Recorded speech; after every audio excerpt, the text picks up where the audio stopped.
ఉన్న బంగారాన్ని విడిపించి ఆ రోజు ఆన్లైన్ రేటుకే మేము కొంటాం. Sharma gold company. Hi, welcome to our channel. ఈరోజు మనతో పాటు ఉన్నారు జ్యోతిష్య వాస్తు పండితులు, జ్యోతిష్య వాస్తు శిక్షణ నిపుణులు, లలితాదేవి ఉపాసకులు శ్రీ నానాజీ పట్నాయక్ గారు. నమస్కారం గురువు గారు. శ్రీమాత్రే నమః. సార్, రేపటి శివరాత్రి రోజున చాలామంది కొంతమంది పూజలు చేయడానికి కానీ ఉపవాసం ఉండడానికి కానీ వీలుండదు. అలాంటి వారు చదవాల్సిన మంత్రం ఏదైనా ఉందా? అదేవిధంగా మనం ఎప్పుడూ చెప్తా ఉంటాం, పూజ చేయలేని వారు ఈ మంత్రంతో సరిపెట్టుకోవచ్చు, అది కూడా క్లిష్ట పరిస్థితిలో ఉన్నప్పుడు మాత్రమే అని చెప్పేసి. శివ పంచాక్షరి మంత్రం కాకుండా ఇంకేదైనా ఉందంటారా? చెప్తానండి. ఒకటే గుర్తుపెట్టుకోండి, ఫస్ట్ ఆఫ్ ఆల్ అసలు ఎందుకు కుదరదు? ఏదో ప్రయాణంలో ఉండొచ్చు, అర్జెంటే వెళ్ళాల్సి వస్తుంది ప్రయాణంలో, ఓకే. లేదా ఒక్కొక్కసారి కొన్ని సందర్భాల్లో చేయలేని స్థితులు వస్తాయి వాళ్ళకి, ఎవరు గతించారు ఉదాహరణకి, అలాంటి స్థితి. లేదా అనారోగ్యంలో ఉంటాడు మనిషి, అంటే అతను ఉపవాసం ఉండలేడు, జాగరణ చేయలేడు, అనారోగ్యంతో ఉన్నాడు. ఈ మూడు సందర్భాలే, ఇంకోటి ఏమి ఉండదు. ప్రయాణమా, శౌచం వచ్చిందా, లేకపోతే అనారోగ్యంతో ఉన్నాడా, ఈ మూడే కదా, ఇంక వేరే సందర్భం ఏమి ఉండదు కదా. ఇలాంటి సందర్భంలో చేసుకోవాలి. లేదా కొన్నిసార్లు ఇంట్లో వాళ్ళు సహకరించరు, అభిషేకాలు చేస్తాను, నువ్వు చేసేది అభిషేకాలు ఇట్లాంటివన్నీ అనేవాళ్ళు కూడా ఉన్నారు ఇవాళ రేపు. అలాంటప్పుడు మీరు శివ పంచాక్షరి కాకుండా అన్నారు, కానీ నేను మీకు ఇక్కడ ఒక విషయం చెప్తా.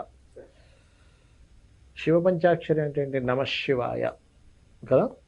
ఈ నమశివాయ అనేటువంటి నామం పలకాలి అంటే 1,000,000 జన్మల పుణ్యం ఉండాలని చెప్తుంది శివపురాణం. అంటే పలకడానికి 1,000,000 జన్మల పుణ్యం ఉండాలి అంటే పలుకుతే ఇంకెన్ని జన్మల పుణ్యం వస్తుంది, అంతే కదా. ఇప్పుడు ఒక బంగారం ఇంత గోల్డెన్ బిస్కెట్ ఉందండి, ఇది ఇన్ని లక్షలు అంటాం, లేదా కోహినూరు వజ్రం ఇన్ని కోట్లు అంటాం. అంటే ఇన్ని కోట్లు డబ్బులు ఇస్తే కోహినూరు వజ్రం వచ్చింది. అది ఈ వజ్రాన్ని నమ్మితే అంతకు డబ్బులు రావచ్చు, అంత రేట్ అయితే వస్తుంది కదా. అంటే దాని అర్థం ఏమిటి?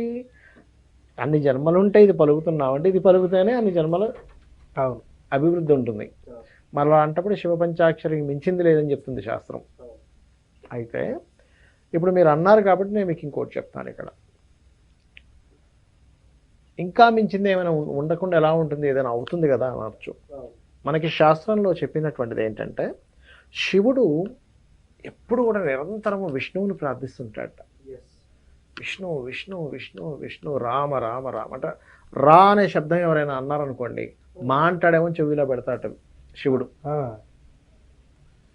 రత్నము అన్నాడు, వీడేంటి రత్నం అంటాడేంటి, రామ అనాల్సింది కదా అనుకుంటాడట శివుడు. అంత ఇష్టం రామ అనే శబ్దం అంటే, విష్ణు అంటే అంత ఇష్టం. రామ అనే శబ్దం ఇష్టం అంటే అర్థం ఏంటి? విష్ణు అంటే అంత ఇష్టం శివునికి. ఇష్టము అంటే ఇక్కడ మనం అర్థం చేసుకోవాల్సింది ఏంటంటే, ఆ రెండు దగ్గరగానే ఉంటాయి ఎప్పుడు. ఎందుకంటే స్థితి లయ కదా, స్థితిని ఆనుకునే లయ ఉంటుంది, ఎప్పుడు కూడా ఉంటుంది. అలాగే అదే విష్ణువుకి శివుడు అంటే కూడా ఇష్టం అని శివపురాణంలో చాలా స్పష్టంగా చెప్పబడింది. శివునికి విష్ణువుకి కనుక భేదము చూసినట్లయితే వాళ్ళకి నరకం ఉంటుందని చెప్పబడింది. ఈ విషయం చాలామందికి తెలియక, మేము శైవులము, మేము వైష్ణవులము, మేము అది పూజ చేయము, ఇది గొప్ప, శివుడు గొప్ప అది పూర్తిగా తప్పు. అయితే ఇక్కడ మీరు అన్నారు కాబట్టి చెప్తున్నానండి మీకు. ఈ పంచాక్షరితో పాటు అష్టాక్షరి కూడా చేర్చి కనుక మీరు చేయగలిగితే ఇంకా అద్భుతం. ఎందుకు? మీరు పుట్టేశారు ఆల్రెడీ. అవును. అంటే బ్రహ్మ సృష్టికారకుడు, సృష్టి జరిగింది. ఇంక మీకు కలగాల్సింది ఏమిటి? స్థితి లయ. ఈ స్థితికారకుడు విష్ణువు, లయకారకుడు రుద్రుడు. ఇప్పుడు ఈ విష్ణు రుద్ర సంబంధించింది మీకు కావాల్సింది ఆల్రెడీ పుట్టేసరిగా అయిపోయింది. అంటే ఏమిటి? ఈ లోకం ఈ రకంగా నడవడానికి ముఖ్యంగా కారణం. అయితే కామన్గా అందరూ ఏమనుకుంటారంటే, మనకి శివరాత్రి రోజు ఎందుకు చేయాలంటే వేరే రోజులు చేస్తే అవ్వదా అని అడుగుతూ ఉంటారు చాలామంది. ఏం వేరే రోజులు చేస్తే పంచాక్షరి చేస్తే మనకి అంత ఫలితం రాదా అంటూ ఉంటారు. ఎందుకు శివరాత్రి రోజే అంటే, శివరాత్రి రోజు ఉన్న గ్రహస్థితి తెలిస్తే మీకు అర్థమవుతుంది. ఎప్పుడు ఎవరి శివరాత్రికి మీరు గుర్తుపెట్టుకోండి, సూర్య భగవానుడు కుంభరాశిలోనే ఉంటాడు, చంద్రుడు మకరంలోనే ఉంటాడు. ఉండి అవి కుంభ మకర రాశులు అంటే ఏమిటంటే, ఆ రాశులు శని యొక్క రాశులు. అవి శని అంటే ఎవరు? కర్మకారకుడు. అంటే ఈ కర్మని కంట్రోల్ చేసే రాశుల్లో వీళ్ళు ఉంటారు.